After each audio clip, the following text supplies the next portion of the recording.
தமிழக மாணவர்கள் இன்னொரு மொழி கற்றுக்கொள்வதில் என்ன தவறு இருக்கிறது அப்படின்னு சொல்லியிருக்காரு மத்திய கல்வித்துறை அமைச்சர் தர்மேந்திர பிரதான். 5வது வரைக்கும் படிக்க வைக்கிறோன்னு சொல்கிறதே இங்கே எப்படின்னாக்கா என் மொழியை படிச்சுக்கிறதுக்கு என்னமோ நீ பிச்சை போடுற மாதிரியும், அடுத்து ஒரு 10 ஆண்டுக்கு பிறகு பார்த்தீங்கன்னா இப்போ ஒரு 10லேருந்து 20 ஆண்டுகளுக்கு பிறகு தமிழை வெறும் பேசுகிறதுக்கு மட்டும் தான் யூஸ் பண்ண முடியுமே தவிர உங்களுக்கு எழுத்தாகவோ படிக்கவோ எழுதவோ தெரியாமல் ஒரு பெரிய ஒரு ஹம்பக் நடந்தது. ஒரு இனத்தை அழிக்கணும்னாக்கா முதல்ல மொழியில் தான் கை வைக்கணும். அந்த மொழி அழிப்பதற்காக கிட்டத்தட்ட இவர்கள் பல ஆண்டு காலமாக தொடர்ச்சியாக முயன்றுட்டு இருக்கிறாங்க. ஏன் தமிழ்நாட்டில் தாமரை மலர்லன்னு இப்போ புரியுதா உங்களுக்கு? நிச்சயமாக தலைவர் பதவியில் அண்ணாமலை தொடர்வதற்கு வாய்ப்பில்லை. இன்னொரு சாட்டை அடியை பார்ப்பதற்கு நமக்கும் திராணி கிடையாது. கரெக்டுங்களா? நீ சாட்டை அடிச்சுட்டு சுற்ற வேண்டியது. நீங்கள் வேணால் அண்ணாமலை கூடி சீக்கிரம் ஒரு ஸ்டேட்மெண்ட் வரும் பாருங்க. தமிழ்நாட்டுக்கான கல்வி நிதியை விடுவிக்க ஏன் மத்திய அரசு இவ்வளவு தயக்கம் காட்டுது? ஆரம்பத்தில் நீங்கள் கொடுத்த நிதியை வச்சு காமராஜர் அவர்கள் பிள்ளையை படிக்க வாங்கன்னு போகிறேன். இந்த நிதியை வச்சு நீ மிரட்டுறல, நான் திரும்பவும் சொல்கிறேன், 2026 இதே வாரத்தில் நீ ரொம்ப ஸ்டாண்டாக நில்லு.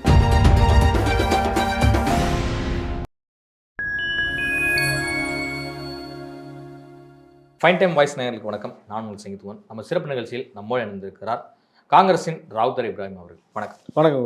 எப்படி இருக்கீங்க? நலமா இருக்கேன். தமிழக மாணவர்கள் இன்னொரு மொழி கற்றுக்கொள்வதில் என்ன தவறு இருக்கிறது அப்படின்னு சொல்லியிருக்காரு மத்திய கல்வித்துறை அமைச்சர் தர்மேந்திர பிரதான். அது மட்டும் இல்லாமல் புதிய கல்விக் கொள்கை அமல்படுத்துவது உறுதி அப்படிங்கிறதுல ஒரு ஸ்ட்ராங்கான ஸ்டேட்மெண்ட்டை சொல்லும்போது தமிழ்நாடு அரசு என்ன மாதிரியான முன்னெடுப்புகளை எடுக்கும்னு நினைக்கிறேன்? ரொம்ப சிம்பிளாக அவங்களுக்கு புரியுற மாதிரி சொல்லிடுறேன்.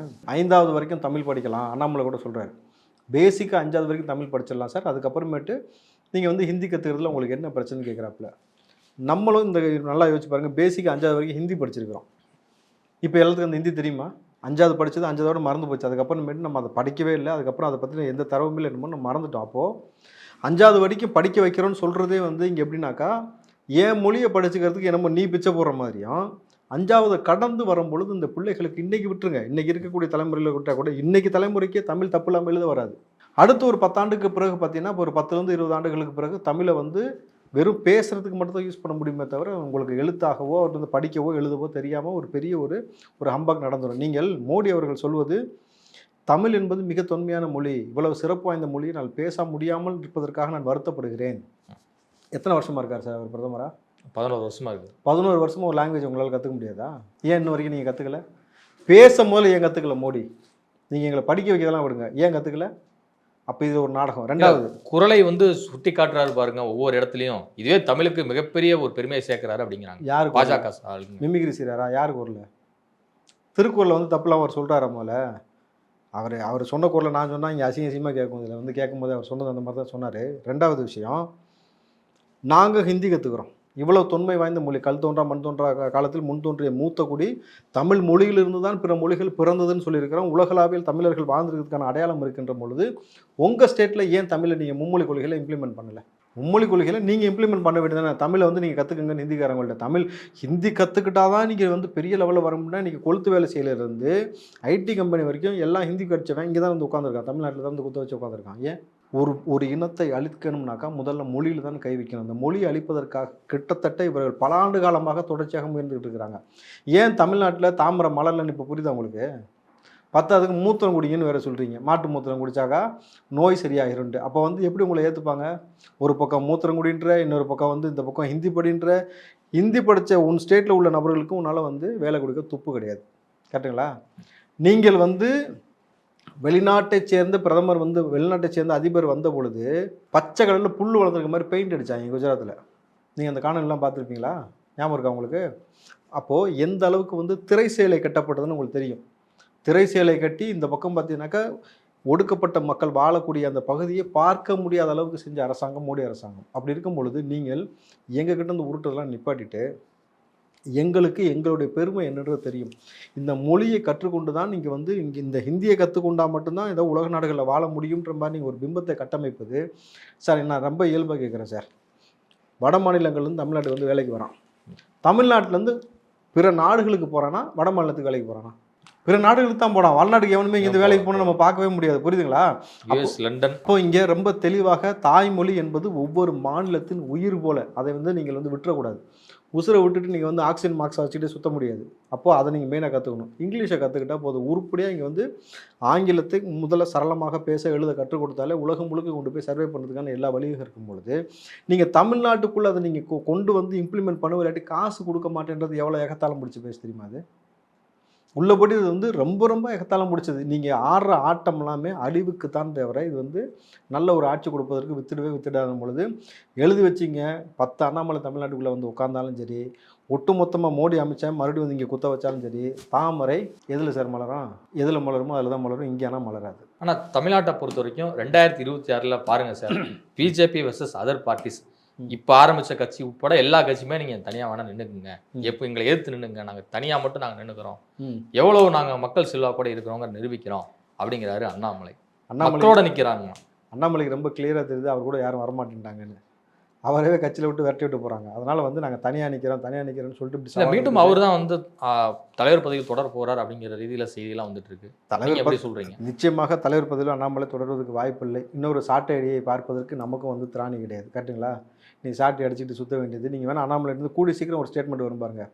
ஆனால் கண்ணாடி ஒரு ஏற்றிருச்சிங்கன்னா டாக்டர் வந்து ஷூ போட சொன்னாங்கன்னா அதனால் போட்டுக்கணும்னு ஒரு விட்டுவார். நீங்கள் அண்ணாமலை சொல்வதை வந்து நம்ம அவ்வளோ பெரிய விஷயமா எடுத்துக்கொண்ட வேண்டிய அவசியமே இங்கே ஏற்படலை. ஏன்னு சொன்னாக்கா அண்ணாமலையால் இந்த சமூகத்தில் என்ன ஒரு மாற்றத்தை ஏற்படுத்த முடிந்தது இந்த தமிழ் மாநிலத்தில், இங்கே தமிழ்நாட்டில் உங்களால் இது வரைக்கும் வந்து இந்த விஷயத்தை உருப்பட செய்ய வச்சுன்னு ஒரு விஷயம் கிடையாது. ஆளுகின்ற கட்சிக்கு நெருக்கடி கொடுப்பது போல சில வேலைகள் நீங்கள் செய்கிறீர்கள். அந்த நெருக்கடிக்கு என் ரிசல்ட் என்னன்னு பார்த்தாக்க கடைசியில் அங்கே உள்ளுக்குள்ளே நீங்கள் ஏதாவது சமரசமாக போயிட்டு 2 பேரும் அழகாக ஒரு இணக்கமாக ஒரு போயிட்டு எங்களை ஏமாற்றக்கூடிய வேலை தான் நீங்கள் தொடர்ச்சியாக செஞ்சுக்கிட்டு இருக்கீங்க பொழுது பிஜேபி வழக்கம் போல் தனிச்சு நில்லுங்க. மறுபடியும் நோட்டாவோட போட்டியிடுவீர்களா என்பதுக்கு உங்கள் கூட அண்ணன் சீமான் வருவாரான்னு தெரியல. யோசிச்சு தான் பார்க்கணும். அவர் தான் மக்களோடு தான் நான் கூட்டணி அப்படின்னு சொல்லிட்டு தனித்து நின்று யாருல சீமான் மக்களோட தான் கூட்டணின்னு சொல்கிறாரு. அதான் சொல்கிறேன், அண்ணன் ஒரு பக்கம் தனியாக நிற்கிற மாதிரி நீங்கள் பிஜேபி ஒரு பக்கம் தனியாக நில்லுங்க. நீங்கள் காசு கொடுத்து இந்த முறை நீங்கள் வந்து எவ்வளோ பெரிய கூட்டணியை உருவாக்கலாம் என்று நினைத்தால் கூட இந்த இடத்தில் புதிதாக இன்னொரு சக்தி விஜய்ன்னு சொல்லி ஒரு ஆள் வந்திருக்கிறார். அவர் வந்த பிறகு இன்றைக்கு பார்த்தீங்கன்னாக்கா சிறுபான்மை மக்களுடைய நீங்கள் விஜயை மட்டும்தான் பார்த்தீங்கன்னாக்கா எல்லா சமூகத்திற்கும் ஏற்றுக்கொள்ளக்கூடிய ஒரு நபராக பார்க்குறாங்க. அவர் வந்து தனிச்சு இந்த சாதி இந்த சமூகம்னு யாருமே பிரித்து பார்க்கல. இந்த சாதி சமூகத்தை பிரித்து பார்க்கணும்னு சொல்லி முதல்ல ஜோசப் விஜய்னு பேச ஆரம்பிச்சது யாருங்க? ஹெச் ராஜா. புரிஞ்சா உங்களுக்கு? ஜோசப் விஜய் அப்படின்னு சொல்லி இவ்வளவு கேவலமாக ஒரு வன்மத்தை கக்கக்கூடிய ஒரு வேலையை பார்த்தது யாருனாக்கா பிஜேபி. பிஜேபி எவ்வளவு திட்டமிட்டு இங்கே வந்து ஒரு மதவாத பிரிவினைவாத ஒரு விஷயத்தை செய்றீங்க. நான் உங்களுக்கு ஒரே ஒரு காணொலி மட்டும் காட்டுறேன். நம்ம ஊர், நம்ம மாநிலம், நம்ம ஸ்டேட்டு என்னவாக இருக்கிறதுன்றதை நீங்கள் இந்த காணொலியில் பார்த்தீங்கன்னா நீங்கள் தெரிஞ்சுக்கலாம். எப்படி நம்ம இருக்கிறோம், எப்படி இந்த நிமிஷம் வரைக்கும் இருக்கிறோன்னு பாருங்கள். மலையில் ஆளுக்கு ஒரு சைடு இருக்கிறதுல 1008 பஞ்சாயத்து வருது. சத்தியமங்கலத்து பக்கத்தில் இருக்கிற சாம்ராஜ் நகரில் பாருங்கள், இங்கிட்ட ஒரு கோயில், நடுவில் ஒரு மசூதி, அங்கிட்ட ஒரு கோயில் இருக்கும். அதுலேயும் பார்த்தீங்கன்னா ஒரு செவரில் மசூதியும் இன்னொரு செவரில் ஒட்டின மாதிரி கோயில் இருக்கும். இயல்பாக புரிஞ்சுங்க, கோயிலை ஒட்டி மசூதி ஒரே செவரு தான், ஒத்த செவரு தான், ரெண்டுக்கு பொதுவான செவராக இருக்கணும் பொழுது எவ்வளோ இணக்கமாக தமிழ்நாடு இருக்கிறது. இதை திருப்பரங்குன்ற விஷயத்தில் எவ்வளோ பெரிய மேட்ரு ஆக்கி விட்டாங்க இவங்க. வெளியூர்காரன் உள்ளே விட்டதுனால தான் இந்த மாதிரி சாவாசனம் பொழுது இப்போ உங்களை போன்ற நபர்கள் உள்ளே வந்து இந்த மாதிரி ஒரு பிரிவினவாத அரசியல் செய்கிறதுனால தான் உங்களை தொடர்ச்சியாக இங்கேருந்து புறக்கணித்து மக்கள் திறத்து அடிக்கிறாங்க. பொழுது தாமரை இனி வந்து தண்ணி இல்லாத குளத்தில் கிடையாது, தண்ணி இருக்கிற குளத்துலையும் சரி எங்கேயுமே மலர்றதுக்கான வாய்ப்பு தமிழ்நாடை பொறுத்த வரைக்கும் கிடையாது. 1000 அண்ணாமலை நீங்கள் போட்டாலும் சரி. விஜய் அவருடைய மகன் சஞ்சயை வந்து ஏன் சர்வதேச பள்ளியில் வந்து படிக்க வைத்தார் விஜய்? அது மட்டும் இல்லாமல் வேட்டைக்காரன் படத்தில் அப்பனும் பையனும் வந்து 2 பேரும் பாட்டுக்கெல்லாம் வந்து ஆடினாங்க. ஆலமர பள்ளிக்கூடம் ஆக்ஸ்போர்டா மாறணும்னு சொல்லிட்டு அந்த ஆக்ஸ்போர்டா மாத்துறதுக்கான வேலை தான் வந்து இந்த மும்மொழி கொள்கை. இதை வந்து விஜய் புரிஞ்சுக்கணும் அப்படிங்கிறது வந்து பேசியிருக்காரு ஹெச் ராஜா. உங்களுடைய பதில் என்ன? இந்த தெரி படம் போக்கரி படத்தெல்லாம் இந்த மாதிரி தேவையில்லாமல் பேசுறதெல்லாம் விட்டு வாயிலே அடிச்சாப்புல விஜய் அதே மாதிரி அடிக்க சொல்லட்டுமா? ஒரு படத்தில் வர காட்சியை வச்சு நீங்கள் பெரிய அதிமேதாவித்தனமாக பேசலாம், வேலைக்கு ஆகாது. ஆனால் ஒரே ஒரு விஷயம், ராஜா நீங்கள் என்ன பேசினாலும் சரி தமிழ்நாடை பொறுத்த வரைக்கும் மும்மொழி கொள்கைக்கு வாய்ப்பில்லை ராஜா, வாய்ப்பில்லை. உங்கள் பாயசத்தை நீங்களே நக்கி சாப்பிடுங்க, எங்களுக்கு தேவையில்லைன்றதான் நாங்களும் சொல்லுவோம். இல்லை உங்கள் பையன் மட்டும் ஃப்ரெண்ட்ஸு ஜாப்பனீஸ் இது மாதிரி லாங்குவேஜ்லாம் வந்து கற்றுக்கலாம், ஏன் இங்கே தமிழ் மாணவர்கள் வந்து வேற ஒரு மொழியை கற்றுக்கொள்வது என்ன சிக்கல் இருக்குன்னு தான் அவரும் கேட்குறாரு. சாமானிய பிள்ளைகளுக்கு தமிழை மறக்கடிக்கக்கூடிய வேலையை நீங்கள் செய்வது என்பது இந்த இனத்திற்கு செய்யக்கூடிய துரோகம். விஜய் அவர்கள் பிள்ளையை எப்படி வளர்க்க வேண்டும் என்பதை அவர் முடிவு பண்ணிக்கிட்டாரு. நீங்கள் மும்மொழி கொள்கையை வச்சா படிக்க வச்சார் அவர்? ரொம்ப சிம்பிளாக ராஜாட்ட கேட்குறேன், மும்மொழி கொள்கையை வச்சு தான் படிக்க வச்சாரா? ஃப்ரெஞ்சு ஜெர்மன் எல்லாமே இல்லை சார். பெற்றோருக்கான தேவை, பிள்ளைகளுக்கான விருப்பத்தை படி நாங்கள் போய்க்கலாம். ஆனால் தமிழை பயிற்றுவிக்காமல் சஞ்சயை வளர்த்துட்டாருன்னு உங்களால் உறுதியாக சொல்ல முடியுமா? அவர் வீட்டில் போய் நீ உட்காந்து பார்த்தீங்களா? இல்லை அதான் சொன்னேன், ராஜா நீங்கள் செஞ்ச பாயசத்தை நீங்களே சாப்பிடுங்க, நமக்கு வேண்டாம். மத்திய அரசை ஒரு கடுமையான முறையில் வந்து விமர்சித்திருக்கிறார் இந்த மும்மொழி கொள்கை விவகாரத்தில் விஜய் அவர்கள். அதிலும் குறிப்பாக இந்த பாசிச போக்கு கடுமையாக கண்டிக்கத்தக்கது. மாநில உரிமைக்காக நாங்கள் தொடர்ந்து ஒன்றிய அரசுக்கு எதிராக களத்தில் நிற்போம் அப்படிங்கிறது வந்து குறிப்பிட்டிருக்கிறாரு. ஸோ இதெல்லாமே பார்க்கும்போது இந்த ஒய் பிரிவு பாதுகாப்பு வழங்கியதில் உடனடியாக பாஜகவுக்கும் விஜய்க்கும் தொடர்பு இருக்குது அப்படிங்கிறதுல வந்து ஒரு முடிச்சு போட்டாங்க. குறிப்பாக அதிமுக முன்னாள் அமைச்சர் KP முனுசாமி என்ன சொன்னார்னா, பாஜக அரசு இவ்வளோ தூரம் இறங்கி வந்து செய்யுது அப்படின்னா அவங்க பின்னணியில் ஒரு சூழ்ச்சி இல்லாமல் இருக்காது, சுயநலம் இல்லாமல் இருக்காது அப்படிங்கிறதான் குறிப்பிட்டிருந்தார். தற்போது விஜய் எதிர்த்து அடித்ததன் மூலம் ஒரு முற்றுப்புள்ளி வச்சிருக்கிறாரா? இப்போ எடப்பாடிக்கு கொடுத்த பாதுகாப்பை குறித்து அவர் என்ன சொல்ல வராரு? நாங்கள் பிஜேபி இணக்கமாக ஒத்துக்கிறாராமா? சார் நீங்கள் வெறும் அரசியல் பாதுகாப்பு, எதிர்கட்சி தலைவராக இருக்கிறாரு, முன்னாள் முதலமைச்சராக இருந்தவர் 4 வருஷம். அதுதான் அந்த அரசியல் புரிதல் தான் முதல்ல அவருக்கு இல்லை. எக்ஸ் நல்லா கேட்டுங்க, எக்ஸு ஒய் ப்ளஸ் Z+, இது எல்லாமே வெறும் அரசியல்வாதிக்கு மட்டும்தான் கொடுப்பாங்கன்னு நினச்சிட்டு இருக்கிறாரு அவர். அதுவும் ஆண்டா மட்டும் தான் கொடுப்பாங்கன்னு நினச்சிட்டு இருக்கிறாரு. புரியுதுங்களா உங்களுக்கு? இன்னொரு விஷயம் ரொம்ப இயல்பாக ஒன்று சொல்கிறேன். இந்த முக்தார் ஒருத்தர் இங்கே சுற்றிட்டு இருக்காப்புல தெரியுமா? அவருக்கெல்லாம் பாதுகாப்பு கொடுத்துருக்காங்க போலீஸ், தெரியுமா உங்களுக்கு தமிழ்நாட்டில்? இப்போது இது ஒரு கேட்டகரியில் என்ன கேட்டகரி நீங்கள் புரிஞ்சுங்க.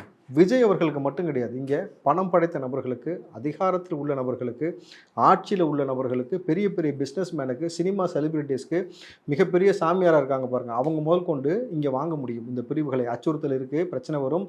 இவர்களை தொட்டால் அந்த சமூகத்தில் ஒரு பதட்டம் ஏற்படும். இவர்களை தொடுவதன் மூலமாக சட்டம் ஒழுங்கு கெடும்.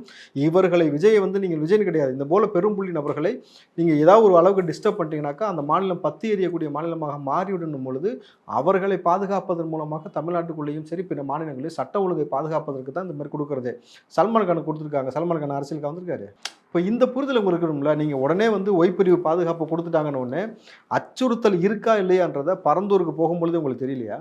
பரந்தூருக்கு நீங்கள் வந்து வெளியூருக்கு பாஸ்போர்ட் வாங்கி விசா வாங்கிட்டு போகிற மாதிரி விஜயை கட்டுப்படுத்தும் போது உங்களுக்கு தெரியலையா? விஜய் அதை மீறி இருந்தால் என்ன ஆயிருக்குன்னு உங்களுக்கு தெரியும் இல்லையா? ஸோ இதெல்லாம் வந்து அரசியல் புரிதல் இல்லாமல் நீங்கள் வேணும்னு சும்மா பெயிண்டை பார்த்துக்கிட்டு சுற்றுறதுக்கான வேலை தான் பார்க்குறீங்களே தவிர அரசியல் செய்வதற்கான வேலை இல்லைன்னும் பொழுது விஜய் அவர்கள் உள்ளபடி நல்லா யோசிச்சுங்க சார். யாருமே விஜய் வந்து தனி சமூகமாகவோ தனி சாதியாகவோ வேறு மாதிரியாக பார்க்கல. தன் வீட்டில் இருக்கக்கூடிய ஒரு நபராகவும் எல்லோரும் எதிர்பார்த்தது அக்ரெசிவாக அந்த 2 கட்சியும் அடிக்கிறதுக்கு ஒரு ஆள் வேணும்னு எதிர்பார்த்துட்டு இருக்கும்பொழுது தான் விஜய் உள்ளே வராரு. கிட்டத்தட்ட உச்சபட்சமாக இருக்கும்பொழுது ஒரு நபர் உள்ளே வருவது நீங்கள் கொடுத்ததை திரும்ப நான் செய்வதற்கான சரியான தருணம். இப்பயும் விட்டுட்டாக்கா நாளைக்கு நீ செத்ததுக்கப்புறம் வந்து பால் ஊற்றி 10 காசுக்கு பிரயோஜனம் இல்லைன்றதுக்காக தான் விஜய் உள்ளே வந்திருக்காரு பொழுது எல்லோரும் வரவேற்கிறார்கள். நீங்கள் என்ன பண்ணணும்னா போட்டி போடணும். நல்லாட்சி கொடுப்பதுக்கு போட்டி போடணும், நல்ல விதமாக பேசுவதற்கு, நல்ல விதமான அரசியல் செய்வதற்கு போட்டி போடணுமே தவிர ஒருத்தர் மேலே வந்து ஒருத்தர் சாயத்தை தூக்கி பூசிட்டு அவரை கெட்டவராகிட்டு நீ நல்லவனான்னு நினைக்கிறீல்ல, அதுதான் மோசமான ஒரு அரசியல். தமிழ்நாட்டுக்கான கல்வி நிதியை விடுவிக்க ஏன் மத்திய அரசு இவ்வளவு தயக்கம் காட்டுது? ஒரு கடும் எதிர்ப்புகள் வந்து பாஜக தவிர்த்து தமிழ்நாட்டில் உள்ள அத்தனை கட்சிகளும் சரி மற்ற அமைப்புகளும் சரி கடுமையாக வந்து மத்திய அரசுக்கு எதிராக போராடிட்டு வராங்க. ஸோ அப்படி இருக்கும்போது ஏன் வந்து இன்னும் தயக்கம் காட்டுறாங்க? என்ன காரணம்? இல்லை, நிதியை வச்சு அவங்க என்ன வேணாலும் செஞ்சிடலாம், நம்ம விலைக்கு வாங்கலாம்னு நினைக்கிறாங்க. முதல்ல ஒரு விஷயம் புரிஞ்சுக்கணும். ஆரம்பத்தில் நீங்கள் கொடுத்த நிதியை வச்சு காமராஜர் அவர்கள் பிள்ளையை படிக்க வாங்கன்னு கூப்பிடல. உனக்கு வறுமை தடையாக இருக்கிறதா வா, உனக்கு உணவு பிரச்சனையாக இருக்கா நான் உணவு கொடுக்குறேன். இன்னும் சொல்லப்போனாக்கா ஒரு சமத்துவத்தை போதித்ததற்காகத்தான் வந்து காமராஜரை தூக்கி கர்ம வீரர் காமராஜர்னு ஏன் கொண்டாடுறோம்னாக்கா யூனிஃபார்ம் அவர் தான் கொண்டு வர்றாரு. நீங்கள் ஏற்றத்தாழ்வு இல்லாமல் எல்லா பிள்ளைகளையும் பள்ளி அறைக்குள்ளே வந்து நீங்கள் வந்து சரிசமமாக இருக்கணும். வசதியான பிள்ளை நல்ல ட்ரெஸ்ஸும், தாழ்வான கொஞ்சம் வசதி கம்மியான பிள்ளை வேறு மாதிரி ட்ரெஸ்ஸும் போட்டு அங்கேயே ஒரு பாகுபாடு வந்துடக்கூடாதுன்றதுக்காக தமிழனாக இவ்வளோ விஷயம் யோசித்து ஒரு மாநிலத்துக்கு செய்யப்பட்ட எங்களால் வந்து எங்கள் பிள்ளைகளுக்கு இந்த நிதி கொடுக்காட்டியும் எங்களுக்கு எவ்வளவோ நிதி இருக்குது, நாங்கள் அதன் மூலமாக எங்கள் பிள்ளையை படிக்க வச்சுக்க முடியுமே தவிர இந்த நிதியை வச்சு நீ மிரட்டுறல. நான் திரும்பவும் சொல்கிறேன், 2026 இதே வார்த்தையில் நீ ரொம்ப ஸ்டாண்டாக நில்லு. 10 ஓட்டு கூட பிஜேபி தமிழ்நாட்டுக்குள்ள வராது, எழுதி வச்சுக்க. 18% வாங்கியிருக்காங்க, நீங்கள் அப்படி சொல்கிறீங்க. 18% வாங்கினதெல்லாம் எந்த லட்சத்தில் வாங்கினாங்கன்றதெல்லாம் பழைய கதை சார். நீங்கள் யாரெல்லாம் கூட்டணி வச்சுட்டு என்ன பண்ணுறீங்க? நீ 2026 பிஜேபி திராணி உள்ள ஆட்கள், அண்ணாமலையும் இதே மாதிரி, அண்ணாமலையும் சரி, அண்ணாமலை வரைக்கும் நீ இருக்க மாட்டீங்க. ஒன்று, நீங்கள் பிஜேபியில் யார் தலைவராக வந்தாலும் சரி, இதே மோடியும் சரி, அமித்ஷாவும் சரி, இந்த கல்வித்துறை அமைச்சரும் சரி, 2024 இதே ஸ்டாண்டில் நில்லு, நான் காசு கொடுக்க மாட்டேன், மும்மொழி கொள்கையை கொடுக்காட்டி நான் காசு கொடுக்க மாட்டேன், திராணியோடு நின்று நீ ஆம்பளை நான் ஒத்துக்கிறேன்.